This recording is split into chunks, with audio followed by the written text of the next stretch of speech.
박말순 70입니다. 사람들은 절 보고 그 나이에 뭐가 새롭냐고들 하지만 저는 이제서야 진짜 제 이름을 불러봅니다. 남편 없이 아들 하나 키워내느라 정신없던 젊은 날 저는 그저 누구의 엄마였고 누구의 며느리였고 나중엔 누구의 시어머니가 되었죠. 제 이름을 쓰는 건 주민센터 서류 쓸 때뿐이었습니다. 누가 말수나 하고 부르면 괜히 어색하고 낯설고 그런 제가 이제 와서 제 이야기를 하겠답니다. 왜냐고요? 이제는 제 이야기가 저한테 가장 중요하다는 걸 알게 되었거든요. 그러니까 이 이야기는 박말순이라는 사람의 기록입니다. 그리고 어쩌면 여기까지 살아낸 누군가의 마음과 닮았을지도 모릅니다. 그 집은 내가 사줬습니다. 내가 손수 계약하고 내가 벌어서 내 아들한테 건넸던 돈이었어요. 그러니까 내가 가진 마지막 자존심을 통째로 건넨 셈이죠. 20해 가까이 혼자 살아왔습니다. 남편은 병치레도 못하고 세상을 떠났고 나는 그 후로 아들만 바라보고 살았어요. 그 아이 하나 잘 키워보겠다고 식당, 청소, 학교 급식실까지 안 가본 곳이 없었고 월세 20만 원짜리 반지하에서 전기장판 하나로 버티던 시절도 있었습니다. 그런 세월을 지나 내가 마련한 첫 집을 아들에게 주었을 때 사실 그 집보다 더 큰 건 내 마음이었어요. 이제 내 자식은 나처럼 힘들지 않겠구나 하는 안도. 하지만 그 마음이 언제부터였을까요? 감사 대신 계산으로 돌아오더군요. 내가 아들 집에 들어간 건 엄마같이 살아요. 엄마 없이 우리 집 안 돌아가요. 그 말 한마디 때문이었습니다. 처음엔 민서가 제 무릎에 안기고 며느리가 된장국에 계란찜까지 챙겨주던 날들이 있었죠. 그러다 어느 날부터였을까요? 제 방이 다용도실처럼 바뀌고 저 없는 자리에서 가족회의가 열리고 며느리의 미소가 사라졌습니다. 그리고 결국 며느리는 말했습니다. 어머님, 이제는 각자 사는 게 더 편할 것 같아요. 그 말이 끝나는 순간 그 집은 더 이상 제 집이 아니었고 저는 짐작 없이 떠밀려 나온 손님이 되었습니다. 그날 밤 저는 짐을 쌌습니다. 그 집을 나올 땐 눈물도 나지 않았습니다. 단지 마음이 허전할 뿐이었죠. 내가 이렇게 끝나는 걸까? 그 질문이 머릿속을 맴돌았습니다. 하지만 아닙니다. 그날 이후 저는 달라졌습니다. 내 인생의 주인은 더 이상 자식이 아니라 나라는 이름이라는 걸 처음으로 인정하게 되었습니다. 이 이야기는 제 얘기입니다. 그리고 어쩌면 당신의 이야기일지도 모르겠습니다. 엄마 돈이 원래 우리 거잖아요? 그 말이 나를 사람 아닌 걸로 만들었습니다. 그날은 평범한 오후였습니다. 아들 내외와 민서가 다 같이 거실에 있었고 나는 작은 방에서 오래된 가계부를 정리하고 있었습니다. 문득 통장 정리하려고 서랍을 열었는데 이미 잔액이 바닥이 나 있었습니다. 이거 왜 이래? 놀란 마음에 아들에게 물었죠. 동수야, 엄마 통장에 있던 돈 어디 갔니? 그러자 아들은 아주 태연한 얼굴로 말했습니다. 그거, 엄마 그거 원래 우리 거잖아. 상속이잖아. 순간 숨이 턱 막혔습니다. 뭐라고? 지금 뭐라고 한 거니? 그건 내 전 재산이었습니다. 결혼 전부터 아들 교육비로 집 보태준다고 모아뒀던 돈이었고 남편이 남긴 마지막 보험 해지한 돈까지 모아 내 이름으로 넣어둔 통장이었습니다. 그게 내 거라고? 엄마 우리도 지금 힘들잖아. 이 집도 엄마가 사준 거고 엄마 돈은 결국 우리가 받을 거잖아. 며느리는 조용히 제 옆에서 말했습니다. 어머님, 너무 민감하게 반응 안 하셔도 돼요. 어차피 드릴 거잖아요. 그 순간 저는 벽처럼 굳어졌습니다. 이 사람들에겐 나는 사람이 아니라 하루하루 예금만 깎이는 지출 자판기였구나. 가슴속이 껄끄럽고 숨이 가빠왔습니다. 나는 어떻게 아무렇지 않게 저런 말을 들을 수 있는지 그들의 시선은 왜 이렇게 가벼운지 이해할 수 없었습니다. 아들을 탓하고 싶지 않았습니다. 하지만 그 자리에서 아무 말도 못하고 가만히 앉아있는 제 자신이 너무 초라했어요. 그날 밤 방 안에서 가만히 앉아 생각했습니다. 내가 이 집에 왜 있는 걸까? 이 집을 사준 건 나인데 왜 나는 허락 없이 통장도 못 열고 잔고가 비어도 설명 한마디 못 듣는 걸까? 기억이 났습니다. 그 집 계약하러 갔을 때 동수가 어깨 너머로 내 손을 덜덜 떨면서 찍은 도장을 보고 말했었죠. 엄마 그 집 사줄 거면 그냥 명의는 지수 이름으로 하자. 세금 절감도 있고 뭐. 그때 저는 아무 말도 안 했습니다. 아들 말이니까. 그리고 지금 그 아들이 그 돈 원래 우리 거잖아 라고 말하고 있었습니다. 그게 나한테 남은 유일한 보답이었나 싶었죠. 텅 빈 방에서 오래 앉아 있었던 그 밤, 저는 벽을 바라보다 문득 이런 생각을 했습니다. 내가 내 인생을 빼앗긴 건 돈이 아니라 그 돈을 당연하다고 생각하는 사람들 때문이야. 그 질문들이 한꺼번에 밀려왔습니다. 그리고 머릿속에 딱 하나만 남았습니다. 이제는 나를 먼저 생각해야겠다. 는 생각이 들었습니다. 엄마, 이번만 도와줘. 이자율이 올랐어. 우리 집 무너져. 그 말이 처음 들렸을 땐 너무도 당연히 도와줘야 한다고 생각했습니다. 아들이니까요. 내 자식이니까요. 그날도 마찬가지였습니다. 동수가 얼굴에 수심 가득 안고 돌아온 날, 나는 아무 질문도 하지 않았습니다. 그냥 조용히 예금 통장을 들고 나섰죠. 어차피 내가 죽으면 가져갈 돈인데 지금 어려운 거 도와줘야지. 그런 생각을 그땐 진심으로 했습니다. 하지만 그 말은 그해 겨울에도, 이듬해 봄에도, 그리고 그 다음 여름에도 반복되었습니다. 엄마, 이번만. 지수 실직해서 힘들어. 애 학원비가 밀렸어. 대출 갚아야 돼. 그 말들은 처음엔 아프고 애절하게 들렸지만 어느 순간부터는 마치 고장난 라디오처럼 들렸습니다. 도움을 요청하는 게 아니라 당연히 받아야 할 걸 요청하는 사람들처럼 느껴졌습니다. 그렇게 내 적금은 사라졌고, 그렇게 내 예금도, 보험도, 심지어 장례비로 묶어뒀던 돈도 다 사라졌습니다. 엄마, 돈 좀 줄래? 라는 말이 어느새 엄마, 그거 줄 거잖아? 로 바뀌는 걸 보며 나는 느꼈습니다. 내가 돈을 준 것이 아니라 이 가족에게 무언가 빚진 사람 취급을 받고 있다는 걸요. 나는 언제부터 이 집을 지키는 사람이 아니라 이 집을 메꾸는 사람이 되었을까? 나는 왜 내 돈을 쓰면서도 미안해야 했고, 왜 내 통장을 들여다보면서도 아무 말 못해야 했을까? 그날 밤 방 안에서 다시 통장을 펼쳐들었습니다. 남은 잔고는 자릿수가 하나 줄어들었고, 내 마음속에서도 신뢰라는 숫자도 한 칸 줄어들었습니다. 며느리도 이젠 눈을 피하기 시작했습니다. 예전엔 반찬 하나에도 어머님 이거 좋아하시죠? 하던 사람이 요즘은 내가 부엌에만 가도 서둘러 식탁 정리를 했습니다. 그리고 아들은 점점 전화보단 문자만 남기기 시작했고, 문자엔 늘 급해, 지금 좀만, 진짜 마지막이란 말이 붙었습니다. 처음엔 이해했습니다. 직장인이고 바쁘고 세상 사는 게 녹록지 않으니까요. 하지만 계속되니까 이젠 당연함이 되더군요. 내가 도와주는 게 아니라 내가 원래 해줘야 하는 사람처럼. 그러다 하루는 민서가 제 무릎에 앉아 이런 말을 했습니다. 할머니, 엄마가 할머니 돈 없으면 우리 힘들어진다고 했어요. 그 말에 머리를 한 대 얻어맞은 듯 했습니다. 어린 손녀마저 내가 지원자라는 걸 배우고 있었던 겁니다. 그때 정말 모든 게 무너졌습니다. 그 누구보다 믿고 싶었던 가족, 그들이 나를 계산기처럼 대하고 있다는 사실이 가장 깊은 상처가 되었습니다. 그리고 그 순간부터 나는 내가 더 이상 이 집의 지붕이 아니며 이 집의 보증도 아니며 그저 여기저기 막아야 할 구멍을 채우는 패치 같은 존재라는 걸 실감했습니다. 어머님, 이제는 혼자 계셔야 할 때도 되셨어요. 그 말을 처음 들었을 땐 잘못 들은 줄 알았습니다. 괜히 내 귀가 이상한 건가 싶어 며느리의 얼굴을 똑바로 바라보았습니다. 하지만 그녀는 다시 말하지 않았습니다. 다만 그 눈빛이 대답보다 더 선명하게 말하고 있었죠. 이 집에서 이제 나가주세요. 내 방 구석에는 민서가 유치원 시절에 그려준 그림이 걸려 있었고, 남편 제삿날 직접 차렸던 차례상 사진도 책장 위에 올려져 있었습니다. 그 방은 나의 작은 역사이자 고단한 시간들이 고스란히 쌓여 있던 곳이었습니다.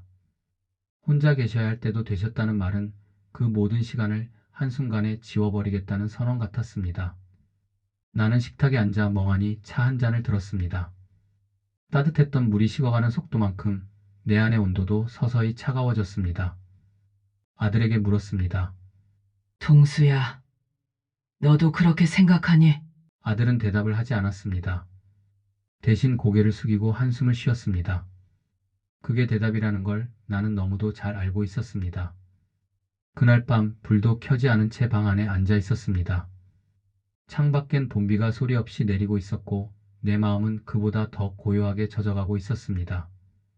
혼자 있는 방, 벽에 기대어 앉은 내 모습이 낯설지 않았습니다.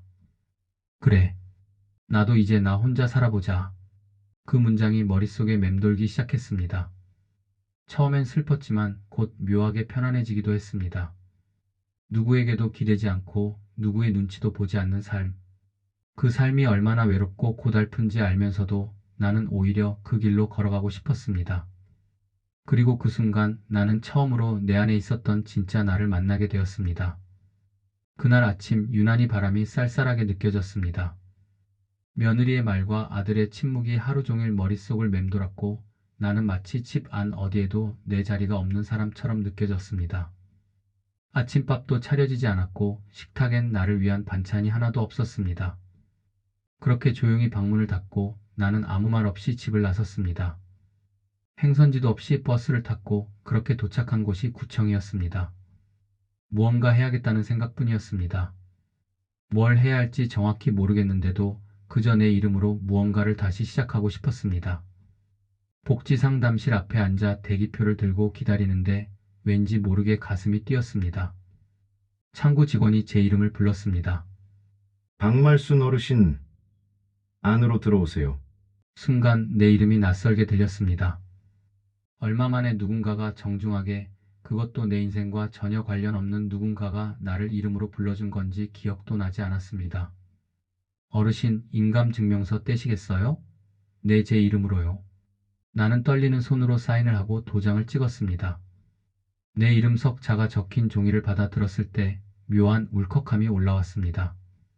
이혼도 아닌데, 사망도 아닌데 왜 이렇게 자유로운 기분이 드는지 모르겠더군요. 아무도 나를 막지 않았고 아무도 나를 지켜보지 않았습니다.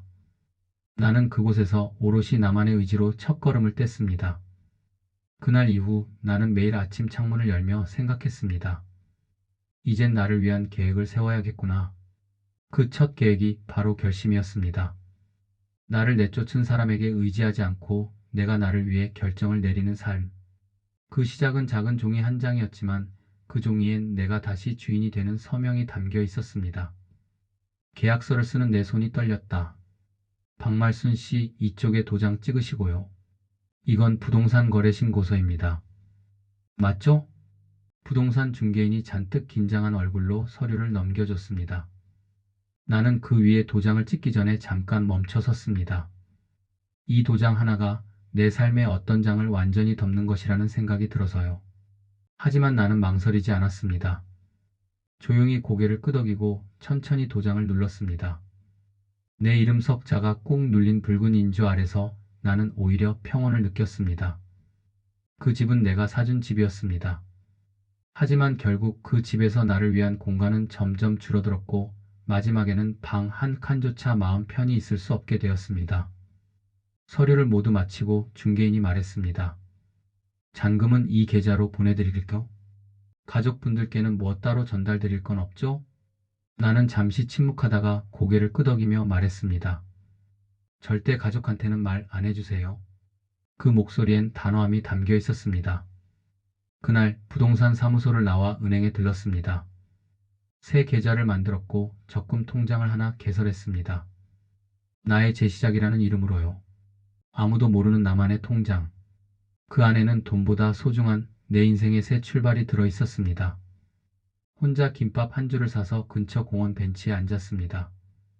봄볕이 따스하게 등을 감쌌고 사람들이 아무 관심 없이 오가고 있었습니다. 그때 생각했어요. 지금 이 순간이 진짜 자유다. 그 누구의 허락도 기대도 요구도 없는 시간. 나는 그날 내가 나에게 집을 사줬습니다. 물리적인 집이 아니라 비로소 내 이름으로 살아갈 수 있는 삶의 자리를 마련한 것이었죠. 아무도 몰랐습니다. 그날이 내 인생의 진짜 독립기념일이 될 줄은요. 집을 판 지 며칠이 지나지 않아 딸이 전화를 걸어왔다. 엄마, 지금 어디야? 왜 연락도 없이 그렇게 나가버려? 그 목소리는 논란과 원망이 섞여 있었다. 나는 조용히 답했다. 그냥 좀 쉬고 싶어서. 그 말에 딸이 달려왔다. 햇살 좋은 오후 낯선 동네 원룸 앞에 선 딸은 눈을 휘둥그레 떴다. 여기가 엄마 집이야. 나는 고개를 끄덕이며 안으로 들어오라고 했다. 작은 싱크대, 벽에 걸린 커튼, 전기밥솥 하나와 그 옆에 놓인 단출한 찬장이 전부였지만 이 공간은 내 생애 처음으로 온전히 나만을 위한 공간이었다. 딸은 방 안을 둘러보다가 내게 물었다. 엄마, 진짜 혼자 살려고 집까지 판 거야? 나는 대답하지 않았다. 그저 차를 따르고 마주 앉아 딸의 눈을 바라보았다. 그리고 딸이 울었다. 엄마, 너무 슬퍼. 어떻게 가족을 끊어? 나는 천천히 말했다. 영희야, 가족이니까 더 조심해야 해. 내가 돈 뽑아주는 기계는 아니잖니. 그 말에 딸은 더 세차게 울었다. 처음 보는 엄마의 단호함에 어쩌면 충격을 받았을지도 모른다. 하지만 나는 그날 처음으로 내가 나를 지켜낸 것 같았다. 딸은 내 손을 꼭 잡았다. 엄마, 미안해. 너무 늦게 알았어. 나는 고개를 끄덕이며 미소 지었다. 그날 이후 나는 내 인생을 내 손에 쥐게 됐다. 누군가의 딸, 누군가의 엄마, 누군가의 뒷배경이 아니라 박말순이라는 이름으로 다시 살아가게 된 것이다. 닭이 울고 아랫마을 장날이 열리는 소리가 들렸다. 새벽 공기가 찬 기운을 머금은 채 코끝을 스쳤고 나는 전기장판 위 얇은 이불을 턱까지 끌어당기며 눈을 떴다. 작은 방, 싸구려 커튼 사이로 새어든 햇살, 창밖으로 보이는 푸른 산자락. 아무 소리 없이 천장을 바라보다 나는 작게 숨을 내쉬었다. 아, 살아있구나. 누구의 부름도 없고 누구의 시간표에 맞춰 움직이지 않아도 되는 하루. 냄비에 물을 올리고 보리차를 끓이며 나는 낯선 부엌의 소리를 하나하나 익혔다. 인덕션이 아닌 가스레인지, 도마에 닿는 칼소리, 팝솥이 아닌 냄비밥에서 피어나는 고슬고슬한 김. 그 모든 것이 새로웠지만 왠지 모르게 오래 알고 지낸 것처럼 편안했다. 첫 장보기를 나선 날 시장에서 상추 한 단을 사려 했는데 할머니가 손에 꼭 쥐어주며 웃으셨다. 혼자 사시나 봐요? 이건 내가 그냥 드려요. 그 말이 눈물 나게 따뜻했다. 누군가에게 나는 다시 사람이었다. 짐이 아니라 손 내밀면 웃음으로 돌아오는 존재. 돌아오는 길 장바구니가 가벼운데도 마음은 묵직했다. 묵직한데 그게 아프진 않았다. 이건 외로움이 아니라 처음으로 내가 선택한 삶의 무게였다. 빨래를 널고 먼지 덮인 창문을 닦으며 생각했다. 이 집은 누가 치워주지 않는다. 내가 해야 한다. 그게 오히려 좋았다. 내가 어지르면 내가 치우고 내가 먹고 싶은 걸 내가 직접 장 봐서 만들고 누가 뭐라 하지도 타박하지도 않는 삶. 밤이면 모기장 너머로 개구리 소리가 들리고 간간히 바람이 불어오면 커튼이 살짝살짝 흔들렸다. 그 소리, 그 흔들림 모두가 내 삶의 일부가 되어주고 있었다. 나는 그때 처음으로 느꼈다. 이곳이 내가 원래 있었어야 할 곳이구나. 그날은 평소보다 조금 더 맑은 오후였습니다. 햇살은 따뜻했고 바람은 잔잔했습니다. 내가 심어놓은 화분 위로 벌이 날아들고 작은 바람에도 커튼이 흔들렸습니다. 이런 날은 마음이 고요해져야 하는데 휴대폰에서 울리는 벨소리는 그것마저 흔들어버렸습니다. 화면엔 아들의 이름 동수. 나는 그 이름을 잠시 바라보다가 전화를 받았습니다. 엄마 나야. 잘 지내지? 짧은 안부 뒤에 이어진 말은 뻔했습니다. 사실은 이번에 지수가 다시 회사를 옮기게 됐어. 근데 초기 정착금이 좀 필요해. 나는 침묵했습니다. 아들은 이어서 말했습니다. 엄마 다시 얘기해봐요. 돈만 주면 우리 다 괜찮아질 수 있어요. 그 말에 나는 이상하리만큼 아무런 감정도 느껴지지 않았습니다. 아들이라는 사람의 목소리가 더는 내 심장을 움직이지 않았습니다. 나는 조용히 말했습니다. 동수야, 엄마는 이제 너희 엄마지만 내 인생의 주인이기도 해. 그 말이 끝난 뒤 나는 단호하게 통화 종료 버튼을 눌렀습니다. 조용한 방 안에 다시 평온이 찾아왔고 내 손엔 멈춰버린 휴대폰이 남아 있었습니다. 그건 단지 전화를 끄는 것이 아니었습니다. 그건 내 생애 처음이자 마지막 해방의 버튼이었습니다. 그 순간 나는 더 이상 죄책감도 미안함도 두려움도 느끼지 않았습니다. 나는 나를 선택했고 그 선택은 더없이 조용하고 아름다웠습니다. 햇살은 여전히 창가에 머물렀고 나는 그 아래서 작게 웃으며 차를 한 잔 더 끓였습니다.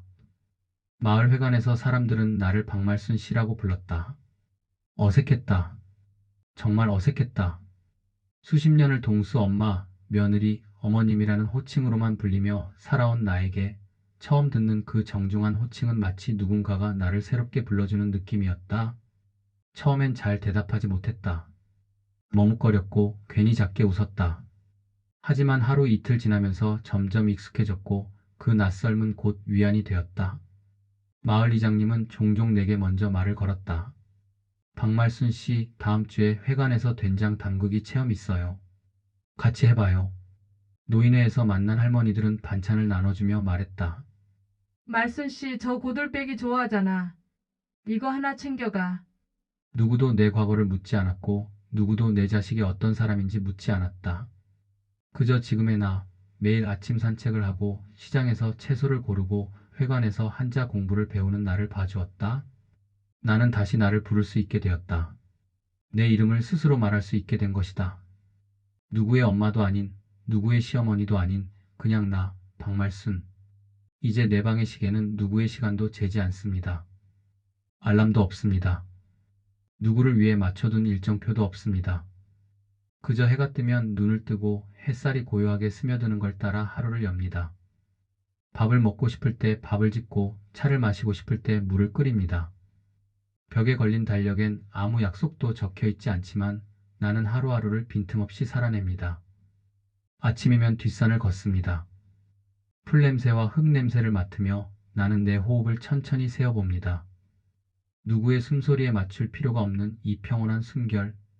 정오즈음 시장에 나가 장을 봅니다. 장바구니엔 계란 10개, 깻잎 한 줌, 말린 다시마. 내가 먹을 만큼만, 버리지 않을 만큼만 고릅니다. 돌아와 부엌에 서서 반찬을 만들고 혼자 차려 앉은 밥상 앞에서 기도하듯 손을 모읍니다. 오늘도 내 몸을 내가 지켰다. 오후엔 작은 원목 책상에 앉아 공책에 하루를 기록합니다. 무슨 일이 있었다기보단 그저 내 생각과 기분, 하늘 색깔 같은 걸 적습니다. 오늘 바람이 참 부드러웠다. 민서 생각이 났다. 이제는 보고 싶지만 괜찮다. 이렇게 적으며 나는 과거와 현재를 스스로 다독입니다. 밤이 오면 작은 전등 아래서 책을 펼칩니다. 누가 추천한 것도 아니고 유행하는 것도 아니지만 읽고 싶었던 구절을 천천히 소리내어 읽습니다. 그 소리는 내 귀에 가장 따뜻한 자장가가 됩니다. 나는 이 삶을 사랑하게 되었습니다. 누구에게도 휘둘리지 않는, 누구의 짐도 되지 않는 오직 나로서 살아가는 삶. 그 울타리 안에서 나는 처음으로 나답게 웃습니다. 그리고 나는 이렇게 속으로 말합니다. 괜찮아. 지금 여기 이대로도 충분해. 이제 나는 더 이상 흔들리지 않습니다. 누군가의 기대에 맞춰 살지 않아도 되고 누구에게 눈치 보며 하루를 계산하지 않아도 됩니다. 나는 엄마라는 이름 아래 너무 많은 걸 감췄습니다. 그리고 이제야 박말순이라는 이름을 다시 꺼내 들었습니다. 이름을 되찾는다는 건 단순히 불리는 호칭이 바뀌는 게 아닙니다. 그건 내 인생의 주어가 바뀌는 일이고 내 하루의 중심이 내가 된다는 뜻입니다. 나는 오랜 시간 동안 무너져도 되는 사람처럼 살았습니다. 속이 타들어가도 괜찮은 사람, 누구보다 많이 내주고도 충분히 미안해야 하는 사람. 하지만 이젠 압니다. 내가 내 인생의 마지막 장을 온전히 나로 채워야 한다는 걸. 지금은 늦은 게 아닙니다. 지금이 가장 빠른 시작이고 지금이야말로 내가 나를 다시 안아줘야 할 순간입니다.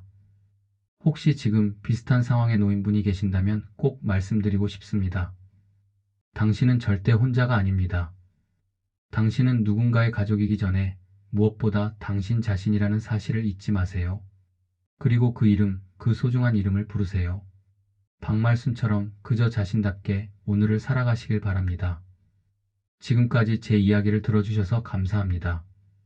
혹시 오늘의 이야기가 마음에 닿았다면 당신의 소중한 분들과도 함께 나눠주세요. 구독과 좋아요는 저에게 큰 힘이 됩니다. 그리고 당신의 이야기도 댓글로 들려주세요. 그 한 줄이 누군가에게는 커다란 위로가 될 수 있습니다.